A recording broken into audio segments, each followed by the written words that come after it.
at that time. Glenn, honey, is there something we can do about that? Oh, that's just the dogs barking. Chester, would you go up and quiet them? Oh, sure thing.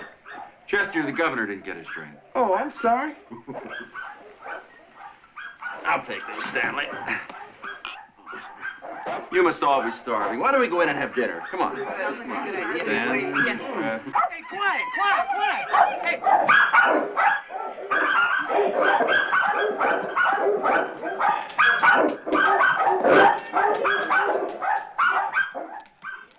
Those are our dogs.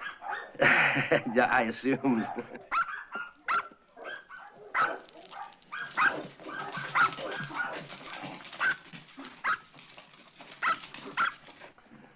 Are there any more? No, that's it. Good.